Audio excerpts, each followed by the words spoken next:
tous et bienvenue sur ce podcast. Comme d'habitude ici, on parle de stress négatif et comment en sortir.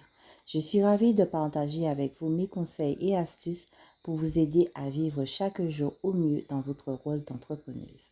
Moi, c'est Margaret, coach en bien-être et en nutrition spécialisée dans la gestion de stress pour entrepreneuses. Aujourd'hui, on parle du thème suivant, comment se mettre en sécurité financière sur le plan professionnel avec sérénité. Je vais vous donner plusieurs manières pour se mettre en sécurité financièrement, pour pallier aux éventuels soucis d'argent qui pourraient survenir. Toujours prévoir des solutions financières en amont.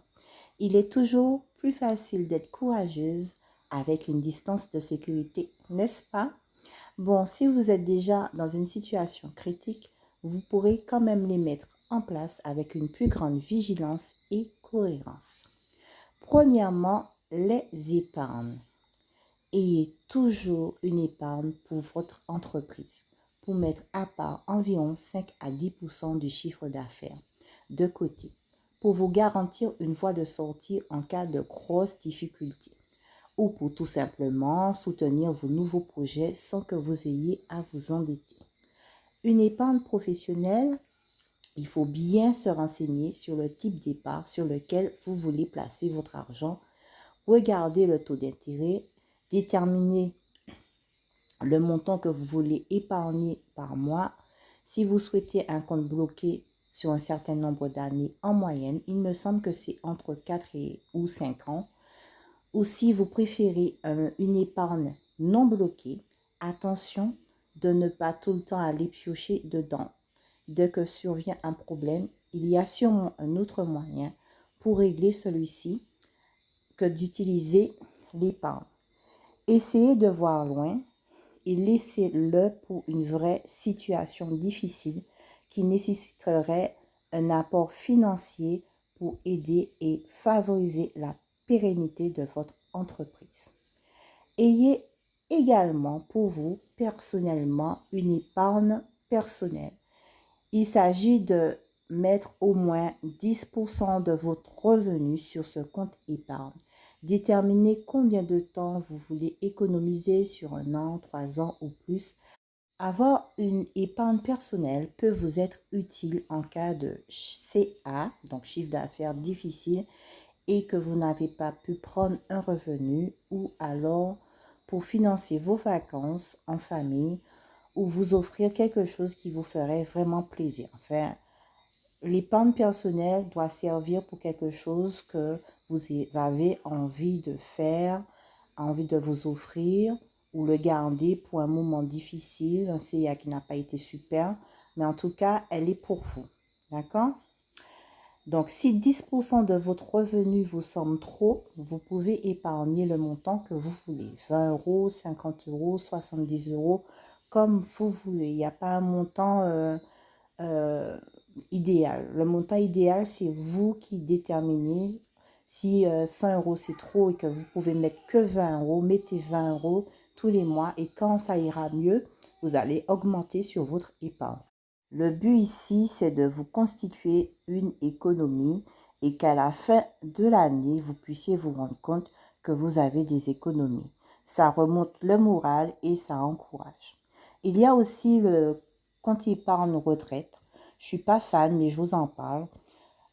C'est un compte qui prépare justement l'avenir pour la retraite. Le seul souci, c'est que quand vous allez déterminer un montant que vous voulez épargner tous les mois, la banque va vous proposer de récupérer une partie de ce montant pour l'investir en bourse. Donc, il faut être calé pour suivre la bourse, le cours, les actions. Je ne sais pas trop, moi je ne suis pas calée dans ça, je ne pourrais pas vous renseigner. Mais si c'est quelque chose qui vous tente, parce que vous pouvez aussi gagner des intérêts, gagner des sous en même temps que vous épargnez pour votre retraite, mais il y a aussi le risque de perdre la partie qu'ils investissent. Mais si ça vous tente, je vous conseille de bien vous renseigner auprès de votre banque et puis de vous former au niveau de la bourse et puis de suivre ce que votre conseiller fait avec votre argent. Donc voilà. En deuxième position, il y a les assurances. Alors, quel type d'assurance pour vous sécuriser en cas d'imprévu? En tant qu'entrepreneuse, il est essentiel d'être bien couvert si on a un arrêt de travail, un accident de routine, un pépin familial ou alors on est malheureusement confronté à la fermeture de son entreprise. Comment percevoir des compensations financières par la banque? Certaines banques proposent une assurance protection budget qui consiste à vous indemniser en cas d'arrêt ou de perte de travail ou accident qui vous empêcherait d'exercer votre activité pendant sur une longue période. En cette période d'inactivité, en tout cas, il faudrait que ça ne dépasse pas 12 mois. On vous verse environ 500 euros par mois. Ce montant varie en fonction des banques. Le coût de cette assurance revient en moyenne à environ 7,50 € par mois.